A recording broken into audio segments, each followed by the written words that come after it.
Eu tinha uma imagem de caverna na minha cabeça que é totalmente assim, cada caverna é diferente da outra. Quando você escuta as histórias, você começa a ligar os pontinhos, tipo, da matéria, da teoria com a prática. Com a nossa equipe, nós conseguimos fazer um passeio, integrando o João a toda a equipe e visitando todos os lugares. É possível que nós possamos trazer todos os alunos que sejam portadores de todas as formas de deficiência para uma inclusão efetiva. É que é uma experiência nova, né? Agrega para a nossa vida. Você não só se aproxima de pessoas assim que você nunca imaginou que você ia se encontrar, se conversar, trocar uma ideia. Que eles levassem essa forma diferente de aprender, né, para suas vidas. O espaço da aprendizagem é o mundo.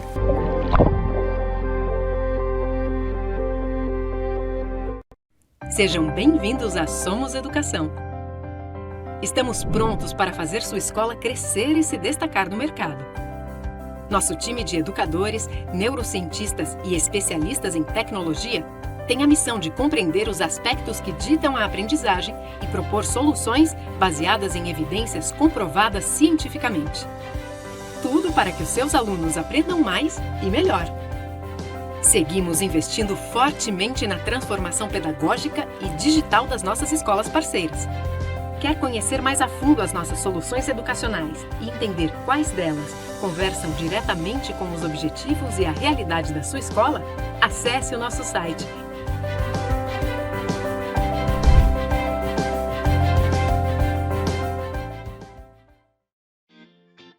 Muito prazer, eu sou o Isaac, a maior plataforma de serviços financeiros feita para escolas. Mais de 800 escolas já vivem uma experiência de gestão financeira escolar facilitada. E pelo menos 300 mil famílias já foram impactadas em todo o Brasil. Somos apaixonados por educação como você. Acesse o site e saiba mais. Na Red Balloon, nós crescemos em inglês. Acompanhamos os alunos por toda a vida escolar dos 3 aos 17 anos, desde 1969. Crescer com a gente na sua escola é aprender com uma metodologia exclusiva e muito natural. Nossas aulas se baseiam na disciplina positiva, na mentalidade de crescimento e no potencial de cada aluno. Assim, eles ampliam a capacidade de interpretar o mundo e conquistam seu lugar de destaque nele. Ensinamos também com aulas de programação e robótica, eventos temáticos e um currículo de matérias eletivas nacionais e internacionais em diversas áreas do conhecimento. Aqui, o aprendizado é baseado no multiletramento em língua inglesa e em habilidades de desenvolvimento pessoal. E sabe como damos vida a tudo isso? Por meio de professores apaixonados e em constante desenvolvimento.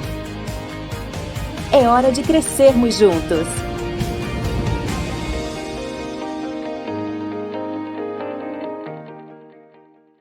Há 120 anos, nós criamos pontes, apoiamos escolas e estimulamos famílias e alunos a experimentarem suas melhores versões. Nascemos e existimos com um único objetivo: transformar a sociedade por meio do nosso compromisso com a educação. E como parte de um ecossistema vivo, nós também nos transformamos. Nós evoluímos. A nossa marca também. Hoje apresentamos a você um novo jeito da FTD Educação se comunicar. Nos transformamos para que a nossa marca reflita o que nós acreditamos, numa educação inovadora, flexível, parceira e humana. O futuro da educação não está distante. Para nós, ele já é realidade. Vamos conhecê-lo juntos. FTD Educação. Conectamos histórias, construímos futuros.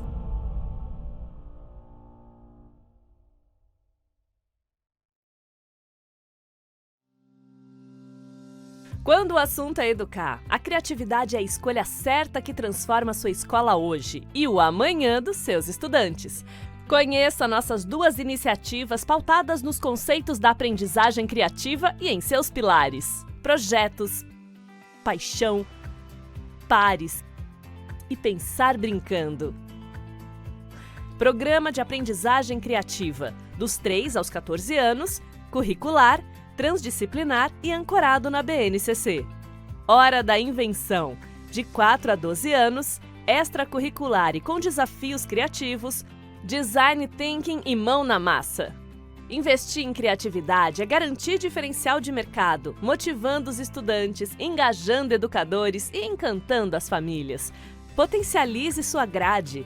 Desenvolva habilidades socioemocionais. Prepare pessoas para o amanhã. Agora você já pode escolher ser a escola que forma ou a que transforma. Vem com a gente deixar o mundo mais criativo.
Olá a todos, sejam bem-vindos ao Educa Week 2022. Eu sou a Kátia Chedid e vou apresentar para vocês o próximo painel sobre estratégias baseadas em jogos para usar nos anos iniciais.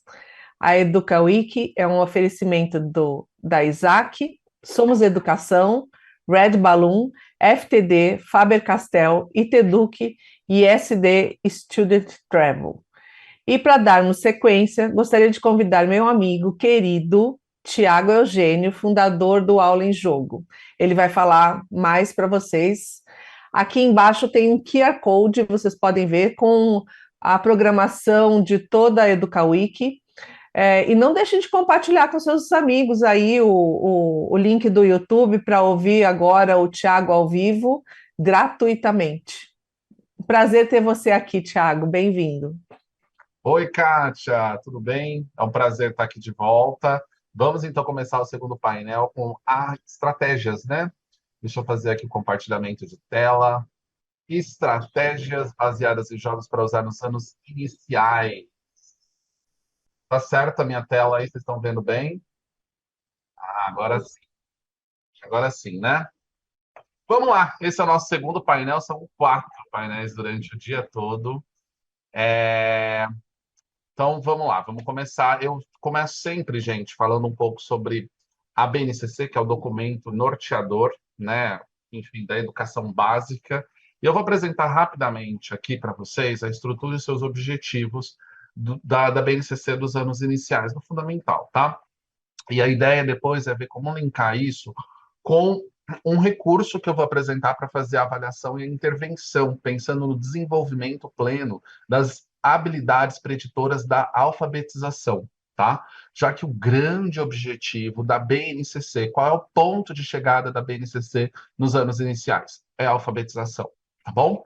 Então vamos lá, vamos conhecer ou então revisar a estrutura básica desse importante documento norteador da educação básica. A BNCC, ela tem as suas áreas do conhecimento, né? E no caso dos anos iniciais são 5: linguagens, matemática, ciências da natureza, ciências humanas e o ensino religioso. Cada área do conhecimento ele tem as competências específicas da área, tá bom? E aí, o que essa competência específica da área se relaciona? Ela diz o que precisa ser trabalhado em cada área do conhecimento. Agora, olha que interessante. Cada área do conhecimento, com as suas competências específicas da área, tem os seus componentes curriculares. E os componentes curriculares seriam as disciplinas tais como nós conhecemos. Então, nós temos dentro de linguagens, língua portuguesa, artes, educação física, língua inglesa. Dentro de matemática, nós temos a própria matemática. Dentro das ciências, na natureza, as ciências. Em ciências humanas, nós temos história e geografia. E ensino religioso, nós temos o próprio ensino religioso, tá? E aí é o seguinte, para cada componente curricular, dentro de cada componente curricular, nós temos as competências específicas do componente, que diz o que é trabalhado em cada componente. Então, essa é a estrutura geral, vamos dizer assim, do documento, aquele documento grande que vocês conhecem, que é a BNCC. Agora, dentro dessas competências específicas de cada componente, nós temos o quê? As unidades temáticas, os objetos de conhecimento e as habilidades. Nas unidades temáticas, nós temos o conjunto dos objetos de conhecimento, que deve ser trabalhado dentro do componente específico, dentro da grande área de conhecimento. Os objetos de conhecimento são os conteúdos, são os conceitos e os processos que você vai trabalhar. E as habilidades seriam aí os objetivos de aprendizagem. No primeiro painel que eu falei de educação infantil, eu falei que a BNCC ela entrega para você um conjunto de objetivos de aprendizagem relacionado aos direitos de aprendizagem e desenvolvimento da criança, que são 6. Agora, nos anos iniciais, o que o documento vai entregar para você, professor? Uma matriz de habilidade. E por que ele vai entregar? Quando a gente olha o texto inicial da BNCC nos anos iniciais, ele retoma algumas coisas, alguns pontos importantes da educação infantil, que são os campos de experiência e os direitos de aprendizagem. Mas ele vai falar o seguinte, ele vai falar qual é o grande objetivo, é sistematizar todas essas vivências. Por isso que o documento entrega para você uma matriz de habilidades. Aquelas habilidades que, inclusive, são numéricas, né? Que às vezes a gente fica até meio confuso com tanto número. Mas é para nortear mesmo o que será trabalhado em cada ano. Embora essas habilidades elas são bastante generalizadas, né? Às vezes a gente fica perdido com o tipo de conteúdo, como que a gente vai trabalhar aquilo. Porque realmente elas são bastante amplas, tá? E aí, o que você precisa entender é o seguinte, que o grande ponto de chegada da BNCC nos anos iniciais é entregar uma criança plenamente alfabetizada no segundo ano do ensino fundamental, tá? E a gente sabe que a história, bom, os documentos, enfim, né, a expectativa é alta, mas a realidade é extremamente diferente.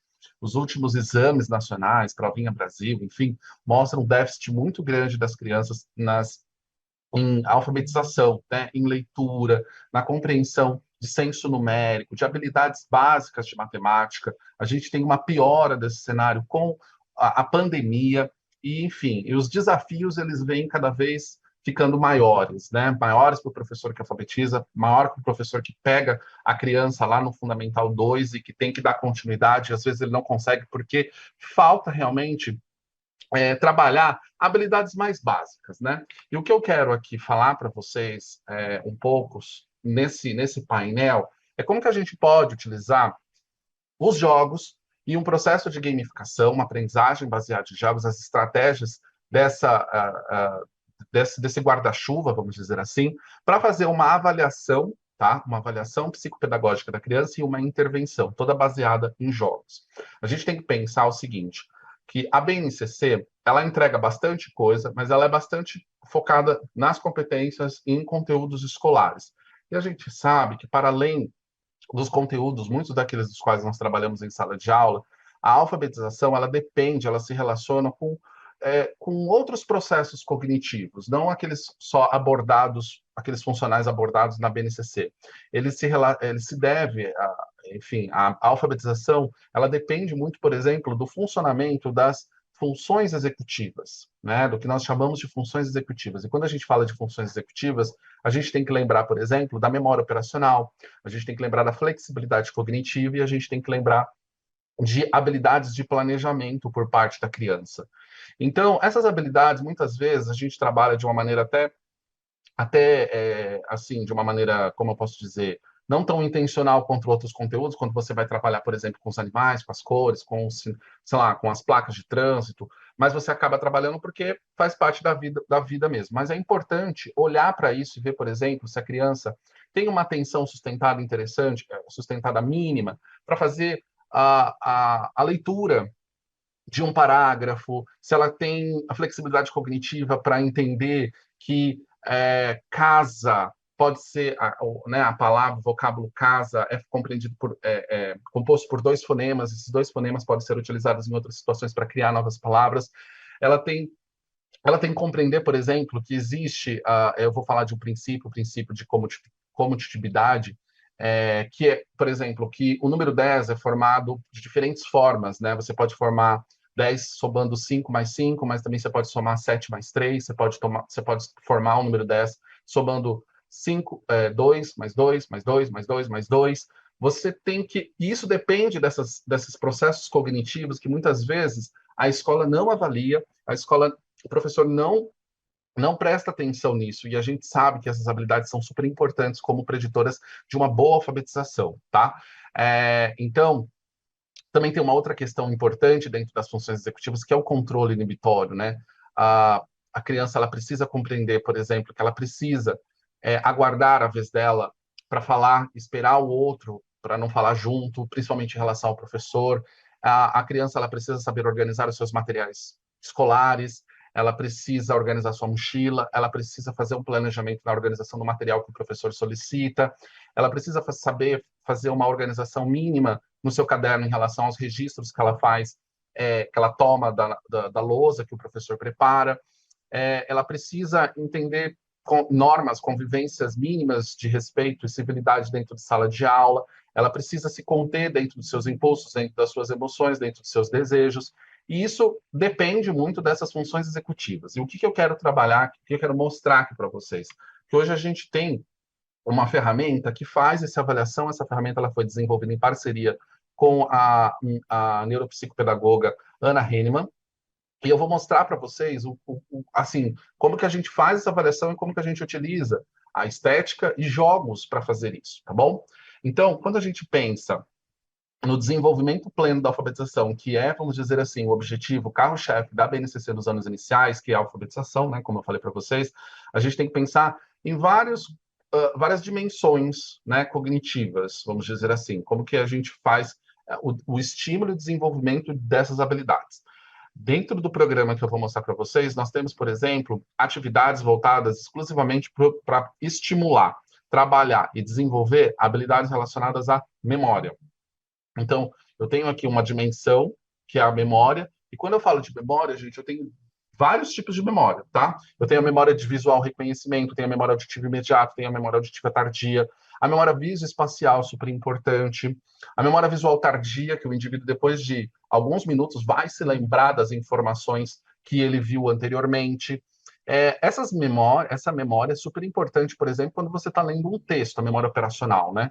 Se você não tem uma memória operacional, uma memória de trabalho plenamente desenvolvida, você tem uma péssima compreensão de um texto que tem alguns parágrafos, tem mais de um parágrafo, porque muitas vezes a criança, às vezes, ela não tem, ela até consegue ler, ela consegue identificar ali as palavras, mas muitas vezes ela não consegue interpretar o texto ou entender o contexto geral, ou então repetir, por exemplo, fazer uma síntese para os colegas ou para o professor, porque é problema não relacionado só à leitura, mas é relacionado à memória.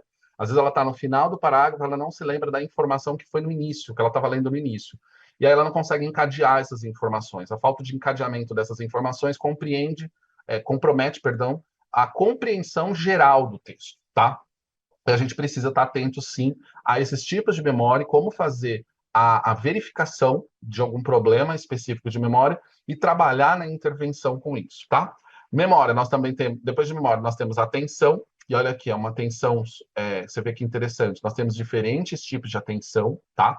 Gente, eu não tenho tempo aqui para esmiuçar e falar de cada tipo de atenção, isso aqui daria um curso de psicopedagogia, processos cognitivos, tá?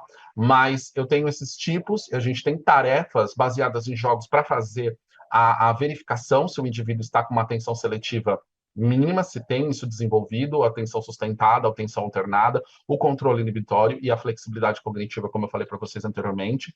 Planejamento, dentro de planejamento a gente também tem algumas habilidades importantes, como a organização de elementos visuais, o planejamento das ações, as sequências de tarefas, isso é extremamente importante quando a gente pensa na execução de um ato, né? Você precisa ter uma sequência, um planejamento mínimo, por exemplo, para fazer um desenho, para fazer um cálculo, para fazer uma operação matemática básica, para compor um texto, para compor, inclusive, a junção, compor uma frase, né? Você tem que ter essa sequência de tarefas bem desenhada. As habilidades gerais, aqui nas habilidades gerais, nós vamos falar principalmente sobre as tarefas piagetianas, que hoje a gente tem informatizadas no formato de jogo. Então, olha só, conservação de quantidades, conservação de comprimento, seriação, esquemas corporais, classificação, a inclusão de classes, uma habilidade super importante, né? E a questão de compreender posição. As habilidades visuais, discriminação de rimas, discriminação visual, orientação visoespacial, percepção visual semântica, percepção figura e fundo. Veja que são habilidades muito básicas, né? Mas que são extremamente importantes para a gente pensar em como a gente entrega um indivíduo plenamente alfabetizado, tá? As de matemática, que já está dentro do componente de matemática dentro da BNCC, a magnitude simbólica, deixa eu tirar só aqui a barrinha do zoom, magnitude simbólica, resolução de problemas, valor posicional, a transcodificação numérica, gente, isso aqui é uma habilidade super importante, fato numérico, as avaliações da Provinha Brasil têm mostrado que as crianças, mais de 50% das crianças não têm essas habilidades plenamente desenvolvidas, transcodificação numérica, fato numérico, tá? Magnitude não simbólica e representação de magnitude. Então, a gente tem alguns jogos, e a gente tem alguns recursos para fazer a avaliação e a intervenção dessas habilidades, tá? E, por fim, deixa eu voltar aqui, por fim, a gente tem a de leitura e escrita. Contagem silábica, contagem de letras, discriminação fonêmica inicial, identificação de letras, discriminação fonêmica e discriminação silábica inicial. Veja, são 46 habilidades de aprendizagem que a gente fez o mapeamento e a gente acredita que por pesquisas dentro das próprias provinhas Brasil, da BNCC, dos documentos, né, norteadores da educação básica, vamos dizer assim, e dos principais exames nacionais, como essas habilidades, algumas delas são contempladas lá na BNCC, como eu falei para vocês, mas outras são negligenciadas, elas não são, não sei de negligenciadas, mas elas não são explicitadas, né, para melhor dizendo, tá? E a gente acredita que fazer a avaliação, essa avaliação 360 de todas essas habilidades é fundamental para a gente ter uma criança alfabetizada para além do conteúdo que o professor ali trabalha com o aluno, inclusive, na verdade, para ajudar a compreender o conteúdo que o professor trabalha em sala de aula, tá bom? É bastante coisa. E muitas vezes as escolas, elas pecam justamente por não fazer uma triagem, fazer uma avaliação e verificar se essas habilidades estão plenamente desenvolvidas. Veja, esse é um trabalho, muitas vezes, desempenhado pelo psicopedagogo institucional. Faz a triagem das crianças. O que é uma triagem, gente? Vamos lá. A triagem também tem um nome, a gente conhece como sondagem. Quando você vai num hospital, você não... Aí você, sei lá, tá com febre, dor de garganta, dor de barriga. Você não passa diretamente para o médico, né? Você passa numa triagem. E aí, o que acontece? A triagem vai medir vai aferir a sua pressão, vai perguntar o que você tem, e a partir do que você relata, ele vai encaminhar você para um especialista, não é isso?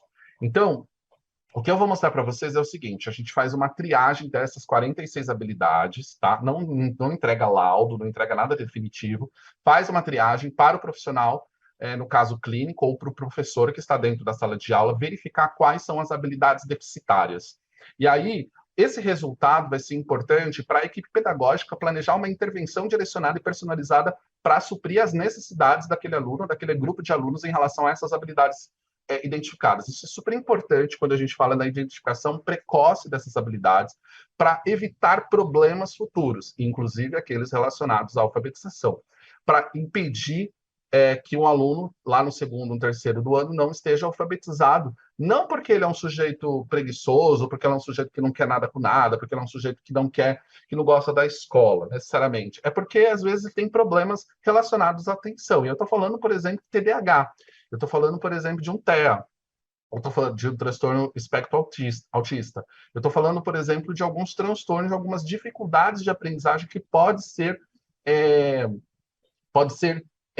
soldadas por essas avaliações baseadas em jogos que eu vou mostrar para vocês, tá bom? Que fique claro isso, tá? Então, essa daqui é a matriz de habilidades que a gente tem dentro de uma plataforma, a plataforma educacional Neurons, tá? Que eu vou mostrar para vocês agora. Então, esse daqui, na verdade, é um trabalho que é realizado por um dos nossos usuários, o Fábio Oliveira, do Paraná. Ele trabalha justamente acompanhando crianças lá da cidade dele, de Autônia.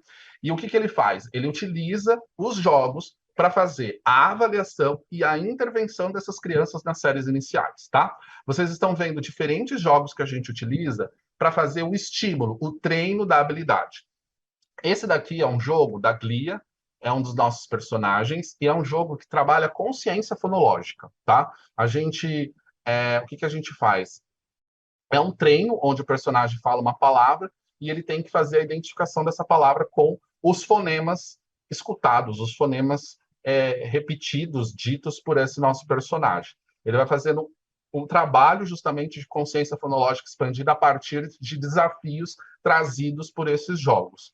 Esse daqui é um outro jogo, um jogo que a gente chama de pega-gelo, onde tem um personagem que ele vai pegando gelo, ele tem que se esquivar de alguns inimigos. Aqui a gente trabalha algumas habilidades de planejamento, mas também a gente trabalha com a habilidade de transcodificação numérica. Por quê? Quando ele morre, quando ele colide, né, com um dos inimigos que vocês estão vendo aí, em preto, nessa sombra, ele tem um desafio. Ele pegou 9 gelinhos, por exemplo, ele tem que pegar esse número e escolher qual que é a resposta, fazendo uma transcodificação numérica do número para o senso de unidade, de números, de unidades de gelos, de desenhos, de unidades visuais do gelo coletado, tá?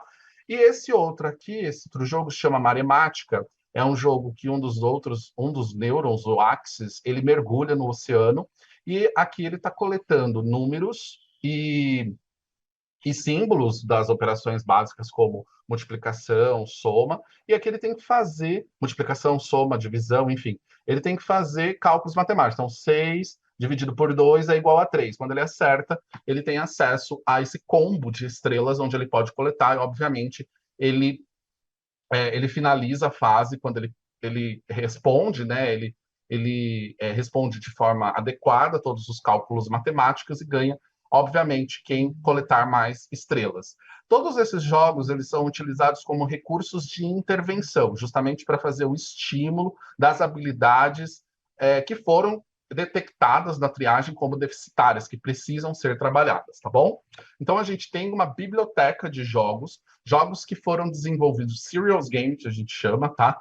Jogos que foram desenvolvidos com esse propósito, com o propósito de trabalhar especificamente o desenvolvimento de habilidades que são preditoras da alfabetização, tá?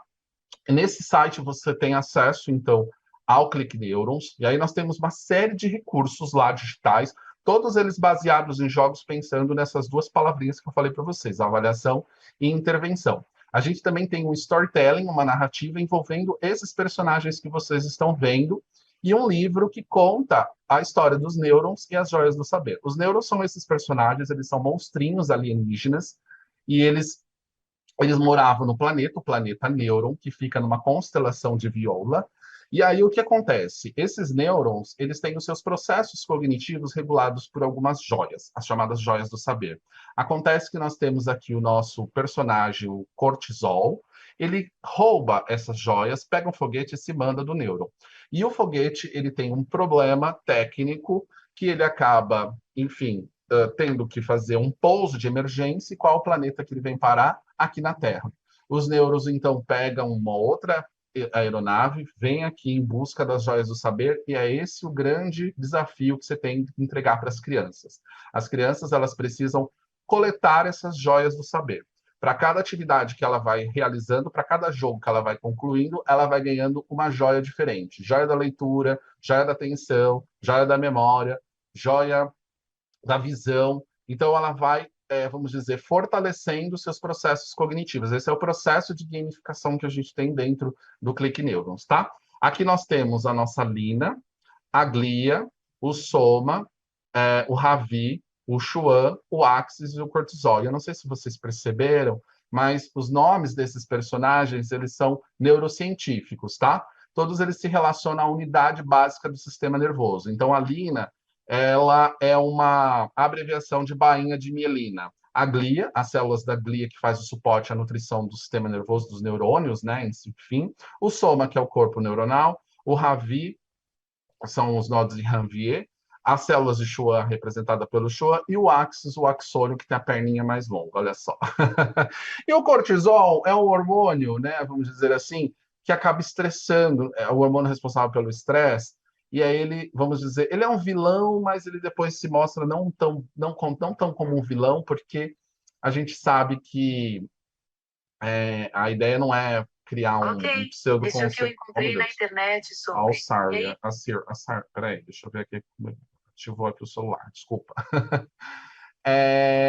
Deixa eu ver o que eu estava falando. A gente sabe que o cortisol, ele não é um inimigo, ele não é uma coisa ruim, então a ideia não é criar um conceito alternativo sobre esse hormônio, tá? Mas, enfim, esses são os nomes neurocientíficos, então a gente tem essa narrativa, e o grande desafio das crianças é justamente coletar essas joias do saber, participando das atividades baseadas em jogos que eu mostrei para vocês, tá?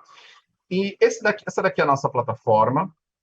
Então, o que a gente oferece? A gente oferece um espaço para os profissionais, seja professor ou um psicopedagogo clínico, ele fazer a avaliação das crianças. Vocês estão vendo aí um processo de planejamento de atendimento. Então, eu estou selecionando alguns recursos que eu vou utilizar para avaliar as minhas crianças. E aí eu tenho os jogos e eu também tenho atividades analógicas para imprimir, tá? Dentro da nossa plataforma, os nossos recursos de avaliação, eles são conhecidos como rotas para as crianças. E aí tem a rota laranja, rota amarela, rota azul, rota verde, assim por diante. A rota amarela, como vocês estão vendo bem aceleradinho, tá? Só para vocês terem uma ideia, é um conjunto de atividades para fazer a avaliação da atenção das crianças, tá? Ela vai fazendo essas tarefas, as tarefas são tarefas que a gente se inspirou na Provinha Brasil e em tarefas psicopedagógicas comuns. A criança, então, tem que fazer ali diferenciação de forma. Tudo para treinar a atenção, né? Atenção seletiva, atenção sustentada, atenção alternada, como eu falei para vocês. Mas o que acontece? São muitas atividades. Ela vai fazendo essas atividades e, no final, a gente tem a geração de um relatório. E esse relatório é a cereja do bolo do que o profissional, o professor ou o clínico, ele precisa observar. Olha lá, a sondagem, são as rotas, e olha aqui o relatório. Dá um gráfico Spider mostrando como que estão essas habilidades nas crianças. O que está abaixo do esperado, na média, acima do esperado, a gente tem as notas de corte. E aí aqui tem uma explicação sobre, por exemplo, a importância de cada habilidade, o desenvolvimento pleno dessa habilidade para a sala de aula, para o contexto de sala de aula. É uma forma que a gente encontrou para dialogar com os pais e com os professores, para explicar a importância daquela habilidade, daquilo que está sendo avaliado para esses atores, que são super importantes no desenvolvimento pleno dessa criança. Então, é a maneira que a gente tem de entregar de uma maneira rápida um relatório. A gente entrega 7 relatórios diferentes, um de atenção, um de memória, um de habilidades visuais. E quando o profissional, o pai, né, ou o professor visualiza aquele gráfico, ele já tem uma ideia do que precisa ser trabalhado. Olha, essa criança está com dificuldade de entender transcodificação numérica. Essa criança está com dificuldade de entender, ela tem dificuldade de atenção alternada. Então, vamos pensar aqui algumas atividades, numa aula, em que eu possa estimular essas habilidades. Eu vou trabalhar... Aí vai ter a reunião ali do professor, a equipe pedagógica, para pensar em como vai criar um plano de intervenção estratégico pensando no desenvolvimento daquela habilidade. Por quê? Porque sem isso, você pode ter um comprometimento futuro da alfabetização como um todo, tá? Então, essa é a ideia. Então, aqui vocês estão vendo justamente essas avaliações. Nós temos, como falei para vocês, 7 tipos de avaliações, tá? Aqui, nesse outro vídeo, vocês já estão vendo a biblioteca de jogos, que são os recursos de intervenção. Eu acho que eu no vídeo... deixa eu mostrar. Então, aqui são os detalhes que mostram quais são as dimensões cognitivas impactadas pelo jogo. Aqui nós temos um documento que mostra, por exemplo, como que esse jogo se alinha à BNCC de cada ano, de cada área do conhecimento. A gente tem a ficha técnica, que a gente chama, né? E a gente tem o jogo propriamente dito, né? Então, são vários jogos, e esses jogos, eles são muito específicos, eles têm realmente objetivos de trabalhar cada uma dessas habilidades, tá? E tem as tarefas também que imprime, mas aqui eu acho que eu vou mostrar mais os jogos mesmo, que é o grande objetivo. Esse é o jogo, por exemplo, do Chuan, da Floresta Encantada. E o que ele tem que fazer? Olha que legal. Aqui nós tem a fase, ele tem que ele tem que, na verdade, planejar um caminho para que o personagem passe pelas letras corretas que forme a palavrinha, por exemplo, sol. Então, nessa primeira fase, muito simples, ele vai pegar os blocos. Então, eu não sei se vocês devem conhecer, por exemplo, a linguagem de programação de blocos do Scratch. A gente se inspirou nessa plataforma, nesse tipo de linguagem, a linguagem do Logo, né, também, para trazer um pouco dessa experiência de planejamento. Então, ele tem que fazer o planejamento dos blocos para criar para programar um caminho para que o personagem percorra uma rota que se relacione à palavra. A gente tem vários tipos de jogos do Chuan. A gente tem palavra-palavra, imagem-palavra, som-palavra, tem diferentes variações, tá? Então, cada fase vai tendo um desafio diferente, obviamente, vai ficando mais complexo. Vocês estão vendo aqui desafios bem mais simples, que precisa só de um bloco, mas nas fases posteriores, o personagem tem que rodar para a esquerda, para a direita, tem que subir, e aí vai demandando um pouquinho mais de conhecimento por parte de conhecimento, de planejamento ali do jogador, tá? Como qualquer outro jogo. Ó, aqui no caso, já vai de trás para frente, ó. Na verdade, não de trás para frente, ó, boca, né? Ele vai ter que ir para trás e depois aqui para baixo, tá bom? Tranquilos? Esse é um outro número, ó. Esse é um outro número. Esse número aqui é um numerando, ou outro número, ó, um outro jogo, perdão, é um numerando. A Lina, ela está embaixo do mar e aqui ela tem que fazer a identificação de quantidade de peixes, tá? Peixes, o número maior de peixe, o número menor de peixe, depende do comando da voz que a personagem dá. Nesse caso aqui, na verdade, eu acho que ela tem que fazer uma identificação do número diferente de peixe. Qual é a bolha que tem a quantidade de peixes diferente, tá? Vocês estão vendo, então, 3 bolhas, ela tem que fazer essa distinção. E aí a gente tem fases com elementos distratores atrás, tem uma fase que tem um momento que aparece uma maré que espalha um pouquinho mais as bolhas, são os desafios maiores, mas são jogos bem simples e bem focados na habilidade do treino, um treino da habilidade específica que você está trabalhando, tá bom? E ainda nós entregamos um gráfico de evolução, porque essas avaliações, elas podem ser reaplicadas depois de 3, 4 meses, e isso é super recomendável, pensando no modelo de RTI, Response to Intervention, ou seja, você vê como que a resposta da sua intervenção está sendo eficiente, como que as habilidades estão melhorando ao longo do processo de intervenção. Então, a ideia faz a avaliação, coleta os dados, depois faz a intervenção, depois avalia de novo e vê se as habilidades elas estão melhorando, vê como esses dados estão alternando, tá? A gente também tem um processo de gamificação dentro do atendimento. Gente, o conceito de gamificação, a explicação disso, eu vou aprofundar com vocês no painel 13 e no painel 4, à tarde, tá bom? Mas, o que eu quero conversar aqui com vocês? A gente trabalha nesse formato de cards. Os cards são as figurinhas, gente, figurinha de Copa, tá? Vamos dizer assim. Cada card, então, representa uma joia, como vocês estão vendo, e eles vão conquistando conforme eles vão finalizando as atividades dos jogos, ou então outras atividades que você vier a disponibilizar para ele, seja digitalmente ou seja analogicamente. A ideia é que eles componham, então, como se fosse um álbum de figurinha, preencha, conquiste todas as joias do saber, tá bom? E aí, eles cumprem o objetivo épico justamente de resgatar as joias do saber dos neuros que foram roubadas, de acordo com a história que eu conversei com vocês. Vamos lá. Então, essa era um conteúdo que eu queria entregar para vocês. E um outro, para a gente finalizar esse painel, diz respeito ao ClassDash, que você pode acessar nesse link, que é uma plataforma, como eu mostrei já no primeiro painel, que oferece para vocês tabuleiros digitais, para você reproduzir os elementos, a estética, as mecânicas de jogos, de alguns jogos, na sua sala de aula, de uma maneira rápida e descomplicada, tá?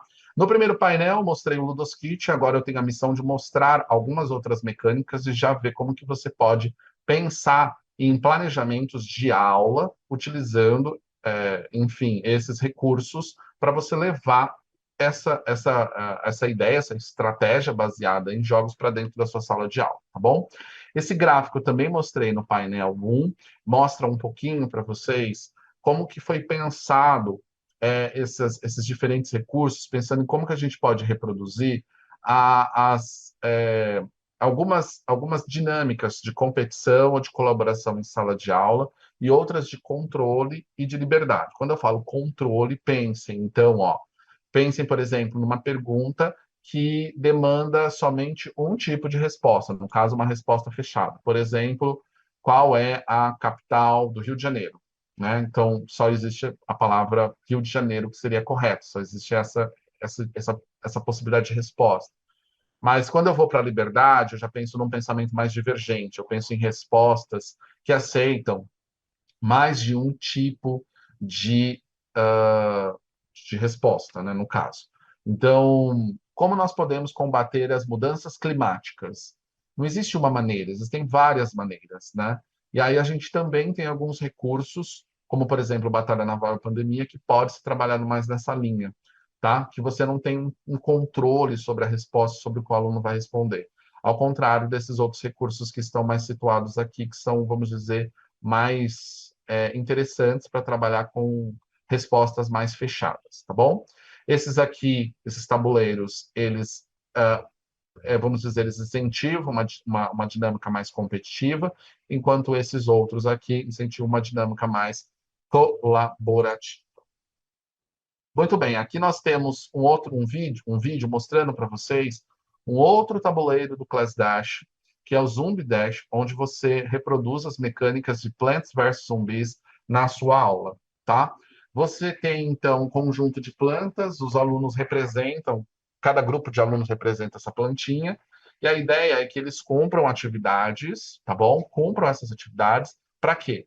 Para ganhar disparos contra os zumbis. Você, professor, vai ter uma tela de configuração que depois o vídeo vai mostrar, tá certo? Você vai configurar o tempo que você quer que rode essa atividade, e você vai configurar o número de vidas que esse zumbi tem. O que significa esse número de vidas? Ó, vai mostrar agora aí, ó. Nessa tela aqui, ó, o tempo, o número de equipe 6, número de vidas, eu coloquei 10. Significa que o zumbi ele precisa de 10 disparos dessas plantas para morrer. Então, você pode fazer uma aula com 10 desafios, mas eu acho bastante.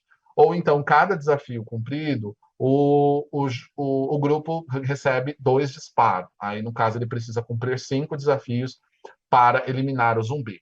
Mas a ideia é o seguinte, nos 30 minutos que foram configurados aqui, esses 30 minutos vão ser o tempo necessário para que todos esses zumbis atravessem o jardim e cheguem lá do outro lado e eliminem a plantinha.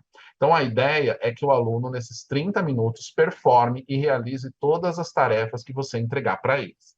Esse é um tabuleiro legal, um recurso legal quando você pensa numa aula com rotação por estações. E lá na nossa plataforma, a gente tem planos de aula que explica para vocês em detalhe como que vocês podem estruturar uma aula com rotação por estações pensando no uso desse recurso. Então, eu recomendo que você entre justamente no ClassDash.aula em jogo e pense como que você pode estruturar uma aula utilizando, por exemplo, o Zumbi Dash ou um outro tabuleiro. Tem tutorial, tem tudo lá para explicadinho, só você sentar, ter paciência e consumir aquele conteúdo para você entender. Nessa imagem, mostra muito bem como que você deve usar esse recurso. Olha só, os alunos estão separados, divididos em mesas, eles estão realizando as atividades. O tabuleiro, ele não está na mão do aluno, não é para o aluno ficar jogando, ficar olhando para a tela do celular. Não, O tabuleiro ele deve ser projetado. E quem é o responsável por fazer a mediação do tabuleiro é o professor, tá? Então, a ideia é aumentar a relevância do seu trabalho em sala de aula com a ajuda dos elementos dos jogos.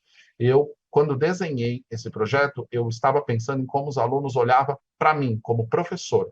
Olhava para mim, olhava para a tela, mas eles ficavam energizados pelas mecânicas, pela estética, por aquilo que estava sendo projetado. Mas o grande objetivo não era que eles ficassem plugados, conectados no jogo em si, mas é que eles se sentissem motivados a performar. Então, como assim performar, Thiago?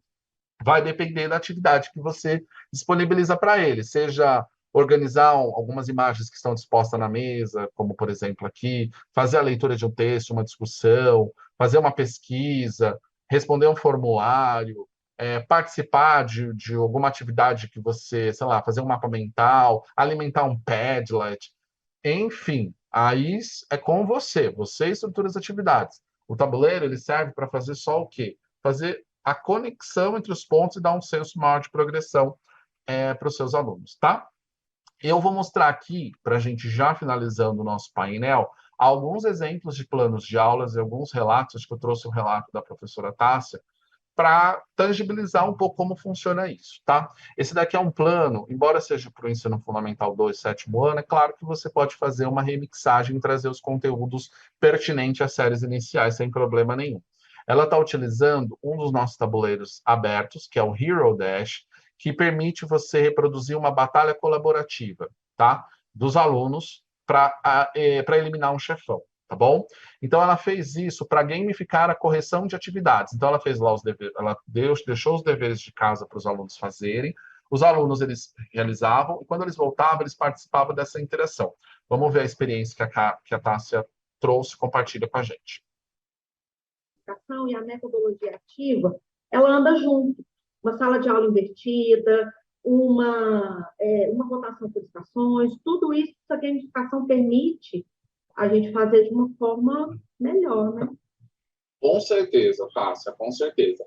E é o seguinte, você é uma das autoras dos nossos planos de aula do Class Dash. Você criou um plano de aula super bacana, super interessante, envolvendo correção de atividades. Explica um pouco para a gente como que você estruturou esse plano. Tiago, a correção, para mim, é o meu calcanhar de Aquiles. Porque a correção é sempre uma aflição, porque os alunos se perdem, o conteúdo já está um pouco cansativo, porque é como se fosse uma revisão, só que ela é de suma importância. E quando a gente gamifica uma correção, ela se torna mais leve, ela se torna mais prazerosa, e o aluno consegue dar mais valor para aquele momento da correção. Então, eu acho que quando a gente gamifica uma correção, a gente acaba trazendo um gostinho a mais para aquele conteúdo que a gente vai dar. Perfeito. Você pode explicar em linhas gerais como que funciona o seu plano de aula? Chama Gamificando uma Correção de Atividades, né? Envolvendo Hero Dash, conteúdos de história e, claro, envolvendo a parte de revisão de conteúdos. Quando a gente trabalhou com o Hero Dash, eu consegui colocar níveis de cooperação dentro da turma.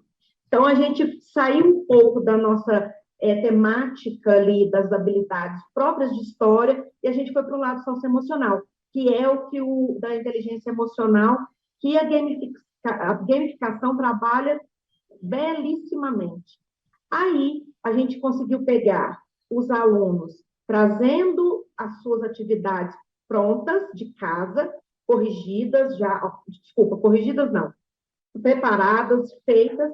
Quando nós nos encontramos, cada um foi falando a sua resposta, eu fui validando essas respostas, cada grupo foi colocando os seus pontos nos seus heróis, e aí a gente vai derrotar o chefão que estava ameaçando a nossa turma. A gente pensou, fazendo isso, na ideia da Senhor dos Anéis, da temática do Senhor dos Anéis, que quando a gente une são diferentes heróis para derrotar um inimigo comum.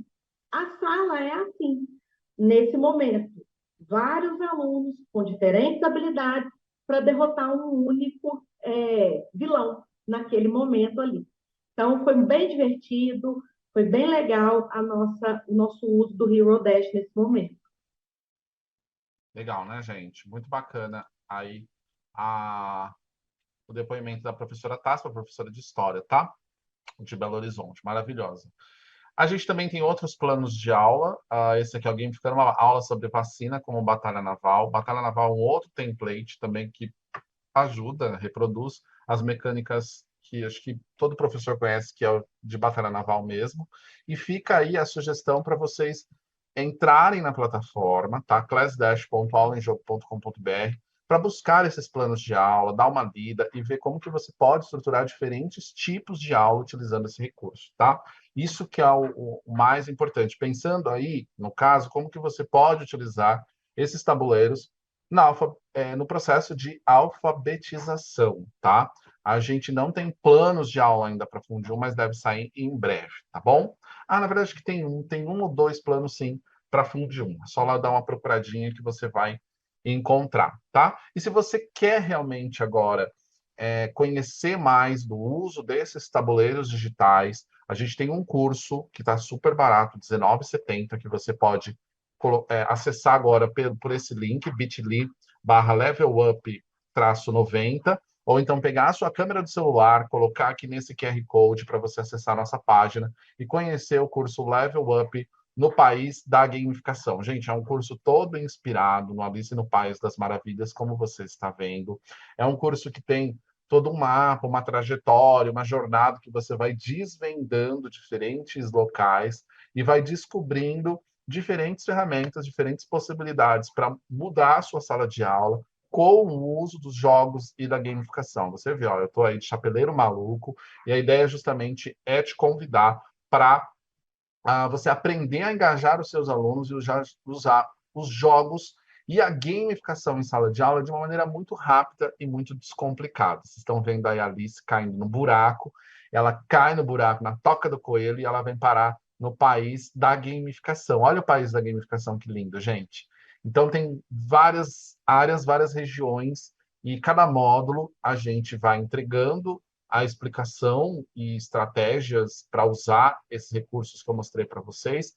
E no final a gente fecha com um relato de professor dando mais ênfase, mais ali propriedade sobre como que ele utilizou aquele recurso para motivar os seus alunos a realizar alguma coisa dentro de sala de aula, né? Seja participar mais, seja se envolver mais nas discussões, seja aproveitar mais o livro didático, seja chegar de uma forma mais pontual na sala de aula. Como que a gente pode utilizar justamente os games para aumentar a motivação dos alunos em sala de aula. Esse é o grande objetivo, tá bom? Então, você pode ter acesso a esse curso nesse link, bit.ly/levelup-90, ou então pelo QR Code, tá? Está nesse valor promocional de R$ 197,00 por R$19,70. E todos os alunos que estiverem matriculados no Level Up, já são mais de 500 alunos, eles terão acesso a um evento exclusivo chamado Professor Gamificado, onde eu vou trazer mais professores e a gente vai compartilhar mais estratégias sobre o uso desses recursos da gamificação e dos jogos em sala de aula, tá bom? Finalizo, então, esse painel. Muito obrigado pela sua presença. Eu volto agora no terceiro painel, mais à tarde, para falar sobre estratégias baseadas em